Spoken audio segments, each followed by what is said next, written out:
Kemana, Pak? Harus, Pak. Saya jam 7 di sini. Berikan penjelasan dulu.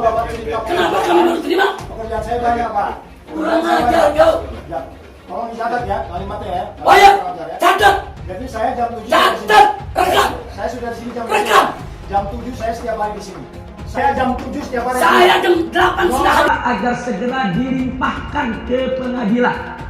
Karena masalah ini sudah menyebabkan kegaduhan nasional, bahkan heboh internasional. Ini tidak boleh lagi diulur-ulur waktu, harus segera ada keputusan. Kami tetap minta kepada pihak kejaksaan untuk melakukan penahanan. Nista agama tidak boleh dibiarkan, karena di Republik Indonesia ini agama apapun tidak boleh dinista.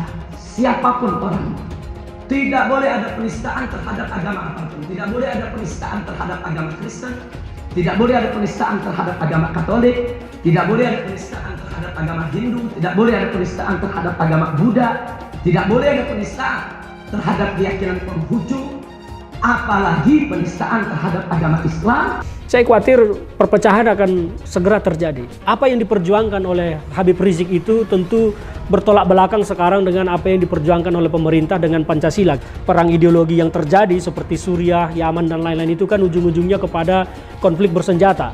Nah, ini kita belum sampai di situ. Tetapi kalau ini dibiarkan terus berlama-lama, TNI juga tidak turun, maka kita tidak kaget nanti kalau melihat tiba-tiba ada kelompok-kelompok bersenjata kecil-kecil di mana-mana. Belum pernah ada peristiwa Maulid Nabi dibawa ke ranah hukum pidana. Begitu. Jadi kalau umpamanya Maulid Nabi itu berkerumun, melanggar PSBB, ya cukup didenda administrasi atau dibubarkan. Kami melaksanakan penetapan tersangka itu sesuai dengan ketentuan aturan yang baku yang telah ada. Pertama, Polri menghargai ya, hasil investigasi dan rekomendasi dari Komnas HAM. Peristiwa tewasnya 4 orang anggota Laskar FPI merupakan kategori dari pelanggaran HAM. Oleh karenanya, Komnas HAM merekomendasikan kasus ini harus dilanjutkan ke penegakan hukum dengan mekanisme pengadilan pidana guna mendapatkan kebenaran material lebih lengkap dan menegakkan keadilan. Yang berikutnya adalah mengusut lebih lanjut kepemilikan senjata api yang diduga digunakan oleh Laskar FPI. Meminta proses penegakan hukum akuntabel, objektif, transparan sesuai dengan standar hak asasi manusia. Saya yang berhak nanya saudara, bukan saudara yang nanya saya. Oh iya, ya mohon maaf yang mulia. Saya melihat bahwa peristiwa ini tidak berdiri di atas sebuah ruang hampa, tapi ada yang melatar belakanginya. Yang melatar belakanginya adalah menurut saya satu peristiwa pelanggaran hak asasi manusia, ya, dugaan terhadap pelanggaran HAM berat extrajudicial killing yang terjadi terhadap 6 anggota. Wanti-wanti saya pada Pak Jokowi, kamu jangan biadab. Jadi saudara Jokowi, ya hati-hati ya Mahfud, urusan langsung kepada Allah. Tentu sedih ya. Negara punya tugas membina, bukan membinasakan ormas. Dana sekretaris bukan dibayar, tapi mau sendiri untuk berjuang di jalan Allah. Satu komando di BHRS. Takbir! Allahu Akbar. Jangan sombong sama pangkat. Hei Jokowi, jangan sombong sama pangkat. Hei Megawati, jangan sombong sama pangkat dan jabatanmu. Di atas kalian ada Allah. Di akhirat dipites kayak gitu sama Allah. Ditangkap, diborgo, di penjara. Wah, dia ngomong, Habib, musuh punya pistol, kita nggak punya. Kadang-kadang intelnya SD nggak lulus sih. Tantang mereka untuk perang melawan kita. Kau pakai parang, kita pakai parang. Kau pakai bedil, kita pakai bedil. Kau pakai granat, kita pakai granat. Kau pakai amunisi, kami juga punya amunisi. 7 hari, 7 malam, pecah perang. Tidak mau diajak revolusi akhlak. Sudah saatnya umat akan melakukan jihad untuk kembali memerdekakan Indonesia, saudara. Takbir. Jadi kalau ada ulama yang ngomongnya kasar, ulama bukan itu, bukan ulama. Presiden tidak minta maaf, Menteri tidak minta maaf, kami akan ajak umat Islam rame-rame turun, kita demo kepung istana presiden supaya tidak kurang ajar. Takbir! Presiden goblok, udah menteri agamanya saudara sesat. Lebih keras, lebih kompak. Jokowi kita ganti namanya menjadi Jokodok, sudah. Setuju? Siap turunkan Jokodok, siap turunkan Jokodok, siap lengserkan Jokodok. Takbir! Bunuh semua pendeta yang terlibat, sudah. Takbir! Berani bunuh pendeta-pendeta radikal, berani habisi Kristen radikal. Takbir! Jangan salahkan umat Islam kalau besok kepalanya ditemukan di jalanan, saudara. Lonte hina Habib dijaga polisi, ditangkap enggak dijagain, jangan-jangan minta jatah kali. Anak Tuhan dari mana? Kalau Yesus anak Tuhan, bidangnya siapa? Seluruh wilayah Indonesia kami katakan dan padahal dia minoritas. Dia mulai kau pertama kafir, kedua goblok. Kitab Bible Kristen itu bohong. Saya bukan mengatakan Bible Kristen fiksi, Bible Kristen itu palsu. Karena di salib itu ada jin kafir. Karena di salib itu ada jin kafir. Karena di salib itu ada jin kafir. Haleluya. Saya nggak pernah mundur untuk kebenaran, keadilan, kejujuran dan peri kemanusiaan. Gue nggak pernah mundur. Dan gue nggak pernah takut juga sama lu. Siapapun yang rasis, gue akan hadapin. Gue bilang. Karena rasis itu tidak berperi kemanusiaan. Karena saya ditanya dulu kan, kamu nyesel nggak statement kamu di Pulau Seribu sehingga masih masuk penjara? Tidak pernah nyesel. Karena saya mengatakan kebenaran. Hai teman-teman, saya mau memperlihatkan transaksi saya hari ini lakukan trading di eToro. Ini bukti transaksi saya untung $4.500 US, itu sekitar 68 juta rupiah. Semua keuntungan bisa saya dapatkan dengan fasilitas copy trading di eToro. Kalau saya bisa, kalian juga bisa guys. Oke, itu yang mau saya tunjukkan. Like video ini sekarang juga dan gunakan link di kolom deskripsi, maka kalian berhak dapat bonus kalian. Promo ini ada masa waktunya, jadi jangan ketinggalan. Bukan cuma itu saja, transaksi tidak dikenakan fee, baik itu investasi saham, trading forex, komoditas, bitcoin, dan lainnya. Kalian bisa melakukan transaksi berapa kali pun atau unlimited trading. Dan tidak ada fee sama sekali. Jika transaksi di tempat lain sudah berapa fee-nya. Setelah nonton video ini, ayo bergabung dengan eToro hari ini, gratis dan tidak ada minimal deposit. Pastikan kalian menggunakan link di kolom deskripsi untuk mendapatkan welcome bonus. Kalian bisa menggunakan bonus $100.000 di akun virtual untuk latihan. Bukan cuma itu, kalian akan dapat kelas trading online gratis senilai 3 juta rupiah atau $200 jika kalian deposit di bulan ini. Jika ada pertanyaan atau bantuan mengenai pendaftaran ataupun promo kelas trading, bisa langsung hubungi WhatsApp, cek di kolom deskripsi atau di kolom bio. Selamat menonton guys, enjoy! Hai semua, dengan saya Jonas Leong. Terima kasih banyak buat kalian, penonton setia yang selalu menonton di channel ini.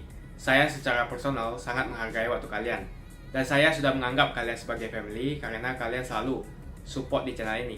Bagi kalian yang selalu menuliskan opini kalian di kolom komen, saya baca komen kalian satu persatu. Saya baca komen kalian untuk mengetahui opini kalian, tanggapan kalian, dan masukan kalian sangat berguna untuk video selanjutnya. Terima kasih banyak buat kalian yang selalu menekan tombol like di awal video. Video seperti ini membutuhkan waktu dan juga research. Dan ini semua gratis untuk kalian. Jadi pastikan kalian menekan tombol like-nya supaya saya mengetahui kalian menyukai konten yang saya bagikan. Atas nama segenap pengurus daripada GNPF menyampaikan apresiasi dan penghargaan yang tinggi.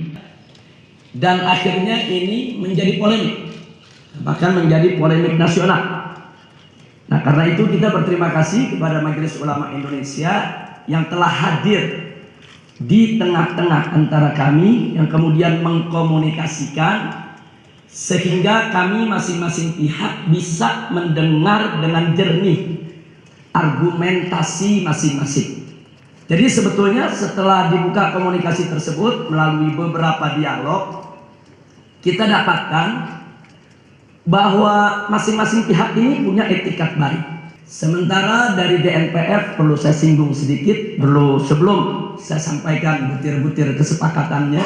Nah, itulah sebabnya di awal pertama kami sampaikan kepada pihak kepolisian, kami menolak kalau kami harus mengulangi kondisi yang serupa, bahwa keselamatan jiwa peserta aksi itu harus diutamakan, tidak boleh diabaikan, karena kami melihat ini merupakan ruang terbuka. Jadi alasan kami ketika itu ini merupakan ruang terbuka, sehingga umat bisa masuk dari mana saja, banyak ruas jalan yang menghubungkannya.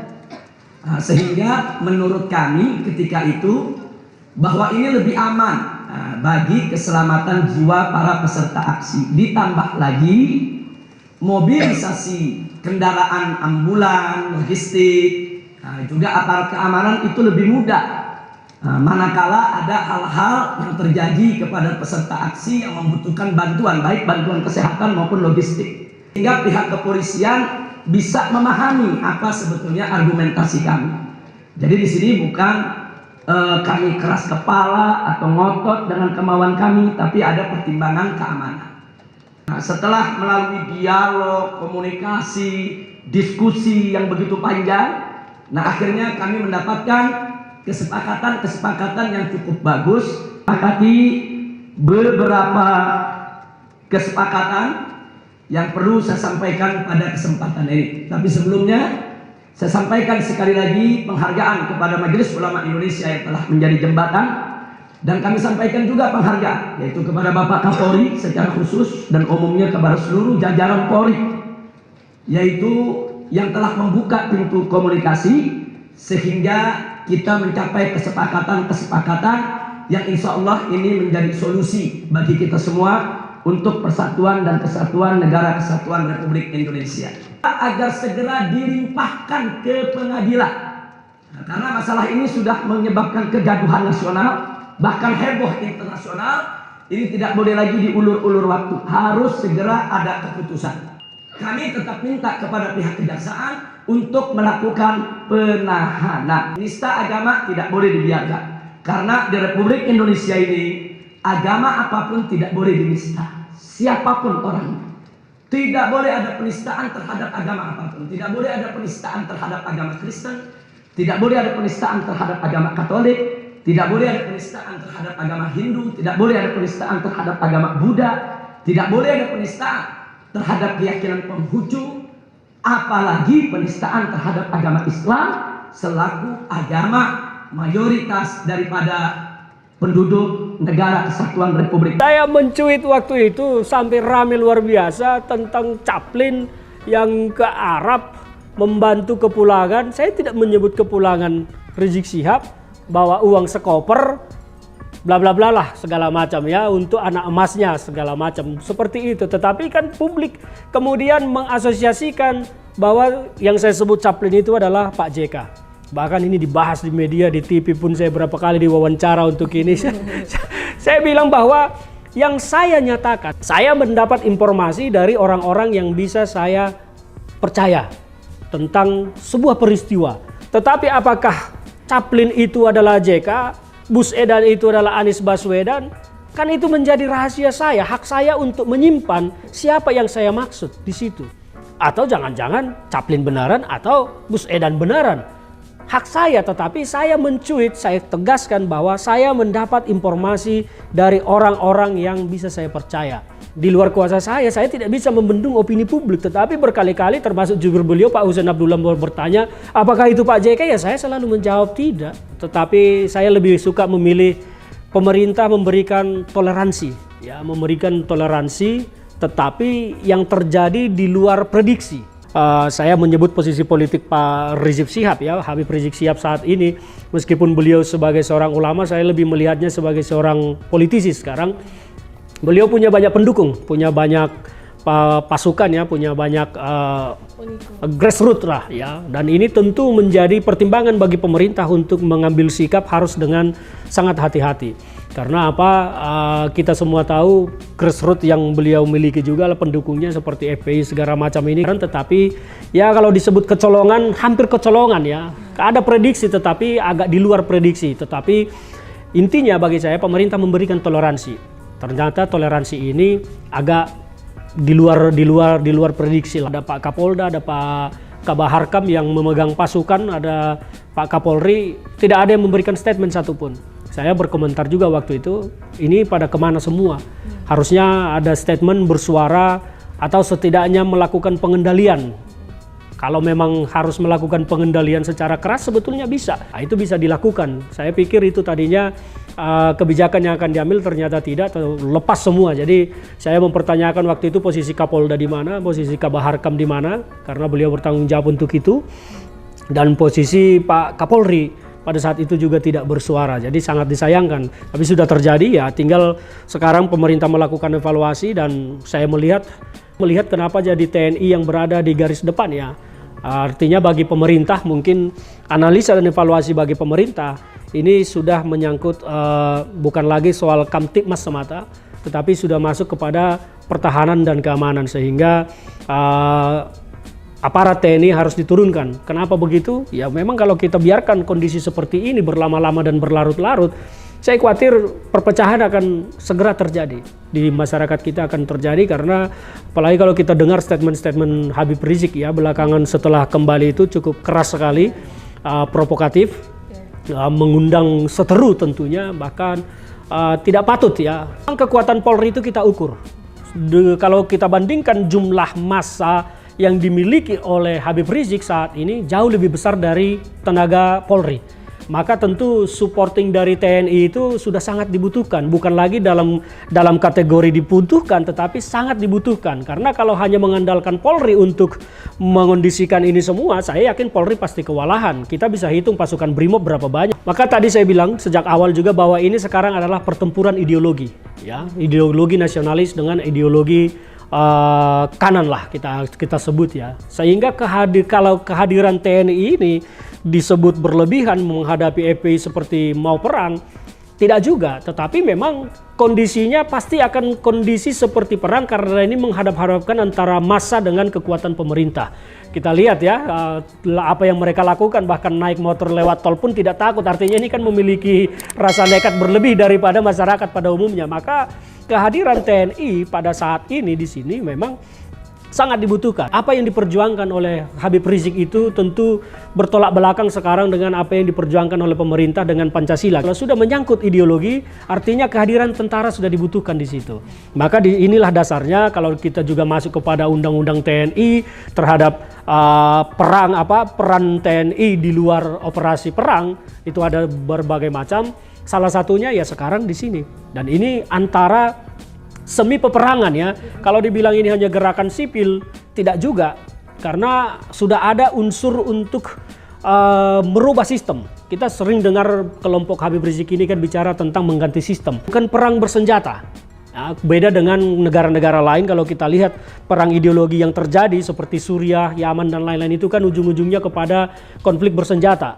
Nah, ini kita belum sampai di situ. Tetapi kalau ini dibiarkan terus berlama-lama, TNI juga tidak turun, maka kita tidak kaget nanti kalau melihat tiba-tiba ada kelompok-kelompok bersenjata kecil-kecil di mana-mana. Ya kalau kita melihat aturan, FPI ini kan sekarang SKT-nya tidak diperpanjang. Artinya dia tidak lagi menjadi ormas yang diakui oleh pemerintah. Nah, memang kalau bicara aturan ya seharusnya sudah bisa dibubarkan. Ya, apalagi kalau melihat aktivitas-aktivitas yang dilakukan oleh FPI ini kan banyak sekali, keras, bahkan mengancam segala macam. Saya pun sedang diancam-ancam sekarang dengan di media sosial, kejar, cari, hajar. Nah, itu kan aktivitas yang dilakukan tidak menghargai peranata-peranata hukum yang ada. Ini juga FPI ya harus dinyatakan bubar dan harus dilarang sebagai organisasi karena aktivitasnya memang menyimpang dari peranata hukum yang ada, bertolak belakang dengan ideologi yang kita miliki, dengan konstitusi yang kita pahami, dan sering melakukan kegiatan-kegiatan yang justru membuat onar, kacau, ribut, ya masyarakat kita terganggu. Bahkan saya bilang keras, karena waktu itu jubir beliau menyatakan tidak masalah Wapres ketemu dengan Rizik Syihab. Saya tanggapi waktu itu, Pak Wapres, ya bagi kami juga tidak masalah kalau Bapak mau mundur dan bergabung dengan FPI. Pendapat saya seperti itu. Kenapa? Sikap pemerintah sekarang, sikap negara diwakili oleh pemerintah, jelas terhadap Rizik Syihab, jelas terhadap organisasi yang dipimpin oleh Rizik Syihab seperti apa. Keluarnya Panglima TNI bersama Panglima-Panglima Komando Operasi, keluarnya Pak Kapolri dengan statement-statementnya, dan kita semua melihat itu adalah gambaran sikap negara. Jadi jelas di situ. Nah, kalau sekarang Wapres justru ingin bertemu dengan Rizik Syihab, ini kan akan membuat image negatif, image tidak baik bagi pemerintah, seolah-olah pemerintah ini pecah antara presiden dengan Wapres. Panglima itu keluar, Kapolri keluar, bukan inisiatif pribadi tetapi ada perintah dari presiden. Pasti presiden memberikan arahan, ini sudah tidak boleh, ini tidak patut lagi. Makanya mereka keluar, bahkan statement presiden pun kan keluar lagi dengan keras. Sampai Wapres yang datang menemui, ini kan akan menjadi presiden bagi publik, ini pemerintah pecah. Itu tidak boleh, harusnya wakil presiden memandang sikap presiden, memandang sikap pemerintah, memandang sikap negara yang telah resmi kita lihat semua. Nah, presiden harus ikut. Nah, kalau beliau ingin bersikap berbeda, ya ikut langkah saya aja, mundur keluar, saya nyatakan sikap saya. Kalau memang beliau mau lebih berpihak kepada FPI, ya mundur. Kalau beliau memang mau jadi tetap bersikap seperti orang-orang di MUI, ya mundur jadi ketua MUI kembali. Saya memilih mundur waktu itu ketika saya berbeda. Itu perlawanan. Karena kalau tidak melawan, pasti akan dibiarkan seperti Anies Baswedan selama ini membiarkan itu terpampang bebas. Dia tidak menurunkan, padahal itu kewajiban dia, harusnya memerintahkan Satpol PP untuk menurunkan itu, karena itu kan pergub. Itu kewajiban dia harusnya, tetapi karena dia mendukung itu, maka dia biarkan. Yang tadinya akan dilakukan oleh Pak Wapres untuk bertemu Rizik Syihab itu bagi saya sesuatu yang aneh dan tidak sepatutnya dilakukan oleh Wapres. Tapi alhamdulillah Pak Wapres akhirnya kan tidak jadi bertemu, bahkan katanya di statementnya diralat tidak akan bertemu. Tapi kalau ada relawan-relawannya yang merasa tersinggung dengan apa yang saya sampaikan, ya monggo saja, silakan, hak semua orang untuk tersinggung, tetapi hak saya juga untuk berpendapat bahwa pendapat saya itu adalah untuk melindungi marwah negara, menjaga marwah negara, menjaga wibawa kedaulatan kita. Jangan sampai negara ini terimage-kan, teridentikkan tunduk kepada organisasi-organisasi seperti FPI. Tidak boleh. Rizik Syihab dalam ceramah-ceramahnya bahkan mendukung ISIS, mendukung Al-Qaeda segala macam. Statement-statement juga dari kelompok itu banyak tentang bersyariah, khilafah. Dan ini kan sesuatu yang berbeda dengan ideologi yang kita anut, yaitu landasan kebangsaan kita, Pancasila. Maka di sini sekarang kan ada pertempuran ideologi, dan turunnya TNI sah di situ karena sudah menyangkut ideologi negara. TNI di situ benteng. Kita kembali ke tahun 65. Bagaimana PKI melakukan pemberontakan, ya, ingin mengganti ideologi Pancasila menjadi komunis. DITII juga, siapa yang menghabisinya? TNI, bukan polisi. Jadi kalau sekarang TNI turun, ada yang menyalahkan, ya dia harus belajar lebih banyak lagi. Yang mepet ini tidak memungkinkan. Kita bikin kesimpulan pun hari ini juga. Jeda waktu bikin kesimpulan pun sudah ahli, nanti kita nyerahkan kesimpulan. Ya, jadi nanti kita minta jeda waktu mundur skor 3 jam. Dalam rangka membuat konklusi, kesimpulan, karena dirangkum semua tuh ahli-ahli itu kan pendapat-pendapatnya, baru kita ajukan ke pengadilan lagi. Maknanya kan dari 1400 tahun yang lalu sejarah Nabi Muhammad ini kan maulid terus, maulid Nabi. Tapi belum pernah ada peristiwa maulid Nabi dibawa ke ranah hukum pidana. Begitu. Jadi kalau umpamanya maulid Nabi itu berkerumun, melanggar PSBB, ya cukup didenda administrasi atau dibubarkan. Tapi jangan dibawa ke ranah hukum pidana. Presiden terjadi di negara muslim. Iya, di dunia ini belum pernah terjadi, baru Indonesia nih. Perkara maulid Nabi, kerumunan acara maulid Nabi dibawa ke ranah pidana begitu. Nah, rencananya dengan hadirnya Pak Haji Roma Irama itu apakah ada kaitannya atau gimana? Itu kan banyak yang pertanyaan. Maksud saya kan dia suka ceramah dakwah ngisi maulid juga. Nah, dari pengalaman dia gitu suka ngisi maulid juga, apakah pernah terjadi ya dari zaman riwayat nabi-nabi dulu sehingga acara maulid Nabi dibawa ke ranah pidana begitu. Pertama, Polri menghargai ya hasil investigasi dan rekomendasi dari Komnas HAM. Yang pertama. Yang kedua, ini ya. Jadi Polri masih menunggu surat resmi yang nanti dikirimkan ke Polri. Ya tentunya nanti kan kita pelajari rekomendasi maupun surat itu yang masuk ke Polri. Yang ketiga, bahwa penyidik ataupun Polri dalam melakukan suatu kegiatan penyidikan, ya, suatu tindak pidana tentunya berdasarkan keterangan saksi, keterangan tersangka, barang bukti maupun petunjuk. Ya tentunya nanti semuanya harus dibuktikan di sidang pengadilan. Ya itu aja. Peristiwa tewasnya 4 orang anggota Laskar FPI merupakan kategori dari pelanggaran HAM. Oleh karenanya, Komnas HAM merekomendasikan kasus ini harus dilanjutkan ke penegakan hukum dengan mekanisme pengadilan pidana guna mendapatkan kebenaran material lebih lengkap dan menegakkan keadilan.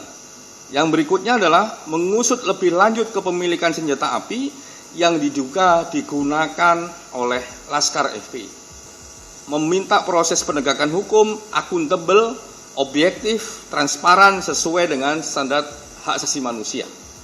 Nah begitu juga menghadapi daripada masyarakat yang membangkang terhadap pemerintah. Ya lihat apa masih bisa dihadapi dengan santun, lembut. Kalau masih bisa, tidak boleh kita hadapi dengan tegas dan keras. Tapi kalau sudah tidak bisa, katakan seperti separatis, dia akan berontak, angkat senjata, atau seperti teroris umpamanya masang bom di mana-mana mengganggu ketenangan, ya harus tegas pemerintah, tidak boleh tidak tegas. Hai teman-teman, kalian sudah membuka akun untuk melakukan investasi atau trading? Jika belum, membuka rekening di eToro gratis loh. Bahkan cuma butuh 5 menit saja, cepat dan simple, dan semua bisa dilakukan secara online. Sampai saat ini ketika kita mau melakukan investasi saham atau trading forex, kita masih menggunakan cara yang kuno. Seperti kita menelpon banker atau broker yang melakukan atau mengeksekusi transaksi kita. Tapi apakah kalian tahu di eToro kita membeli saham atau forex, kita cuma login, lalu memilih apa yang kita mau, lalu masukin angka berapa banyak yang ingin kita beli, lalu tinggal klik. Sesimpel itu. Sampai saat ini kita bingung mau investasi saham luar negeri, trading forex, komoditas, dan cryptocurrency di mana tepatnya. Kita bisa transaksi semua trading ini di eToro. eToro merupakan one-stop shopping. Sampai saat ini kita membayar fee di setiap transaksi kepada banker atau broker. Setiap kita melakukan transaksi jual beli, biasanya kita dipotong fee oleh platform kita. Kalau dalam 1 bulan kalian melakukan transaksi 1 kali, mungkin tidak terasa. Coba kalian melakukan trading sebanyak 100 kali. Sudah berapa fee-nya? Misalnya kalian membeli saham Google dengan fee per transaksi $10. Jika kalian membeli saham Google 10 kali, maka fee transaksi sudah $100. Belum lagi kita akan dikenakan fee ketika kita menjual saham itu. Itulah sebabnya saya memilih eToro, karena tidak ada fee sama sekali. Saya ulangi, di eToro tidak ada fee sama sekali ketika kalian melakukan transaksi. Dan yang kedua, kalian bisa melakukan unlimited trading, atau trading sebanyak apapun. Ya, kalian bisa melakukan trading 10 kali, 100 kali, 1000 kali dalam sehari, tanpa dikenakan fee. Jadi berapa banyak uang yang kita hemat dari fee saja. Sampai saat ini ketika uang dana kita dikelola oleh manajer keuangan, terkadang kita tidak diberitahu ketika akan melakukan transaksi. Bahkan investasi kita dipotong biaya. Dan kita dibikin bingung karena kurangnya transparansi. Kita juga bingung memilih investasi manajer yang bagus untuk mengelola investasi kita. Alhasil, investasi kita bukannya untung malah rugi. Bahkan yang lebih ekstrim, kita tertipu oleh manajer investasi yang ilegal. Tapi apakah kalian tahu di eToro ada fasilitas yang namanya copy trade, di mana kita bisa menduplikasikan investasi atau trading yang dilakukan oleh trader profesional. Semua data terbuka dan transparan dan kita bisa melihat performance sampai 10 tahun yang lalu. Dengan fasilitas ini, kamu tidak usah lagi menelpon manajer keuangan kamu untuk melakukan trading. Atau pusing investasi kamu merugi dikelola oleh manajer keuangan. Di eToro kita bisa memilih investor profesional yang sesuai dengan yang kita sukai. Dan di eToro banyak sekali profesional investor yang keuntungannya di atas 50%. Bulan ini saya profit 140%. Jika kalian ingin profit seperti saya, kalian tinggal menggunakan fasilitas copy trade. Jadi ketika saya profit, maka otomatis kalian akan mendapatkan profit. Mau beli saham Google, 1 unitnya mahal. Di eToro kalian bisa beli di bawah 1 unit atau pecahan unit. Contohnya kita membeli saham Google dengan hanya $50 saja, yaitu 0,02 unit. Di platform lain, kalian diwajibkan untuk membeli minimal 1 unit atau $1.500 untuk saham Google. Dengan $50 atau Rp700.000 saja, kalian sudah bisa memiliki saham Google. Menarik bukan? Saya sudah lama menggunakan eToro dan minggu ini saya profit 140%. Jadi bergabunglah dengan eToro dan mulai profit hari ini.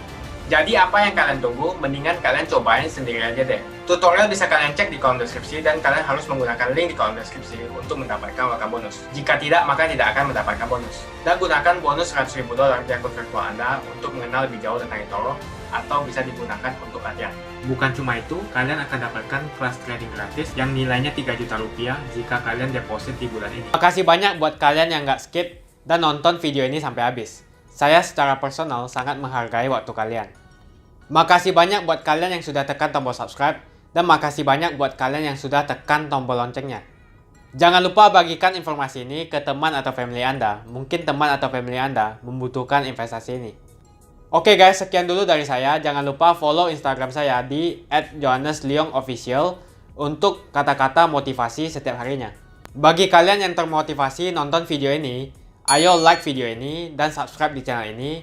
Dan buat kalian yang sudah subscribe di channel ini, jangan lupa tekan tombol loncengnya supaya kalian mendapatkan notifikasi setiap kali saya upload video.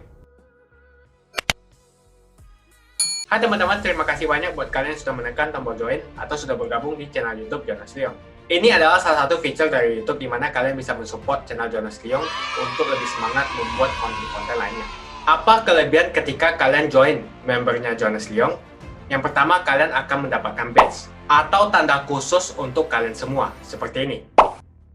Kita mulai dari new member, 1 bulan, 2 bulan, 6 bulan, 1 tahun, dan juga 2 tahun. Jadi semakin lama kalian berlangganan dengan membershipnya Jonas Leong, maka badge Anda akan berevolusi menjadi lebih bagus dan menjadi lebih baik lagi. Yang kedua, kalian bisa menggunakan banyak emoticon yang bisa Anda pakai, seperti ini. Jadi kalian bisa berekspresi menggunakan emoticon yang sudah saya sesuaikan untuk kalian semua pendukung Jonas Leong. Tentu saja ada perbedaan antara orang yang belum membership dan sudah. Dari segi tampilan nama yang di-highlight dan juga logo di samping nama ketika Anda komen. Dan juga komen kalian akan lebih sering saya reply dan juga akan saya pin atau feature di setiap video. Buat kalian yang tidak bisa ikutan atau bergabung membership, tidak masalah. Karena dengan Anda menonton dan juga subscribe channel YouTube Jonas Leong, dengan cara like dan juga komen channel YouTube Jonas Leong, itu sudah cukup untuk mensupport channel Jonas Leong. Ini adalah fitur di mana kalian ingin mensupport channel YouTube Jonas Leong secara lebih lagi. Oke teman-teman, terima kasih banyak untuk support yang kalian berikan kepada channel YouTube Jonas Leong.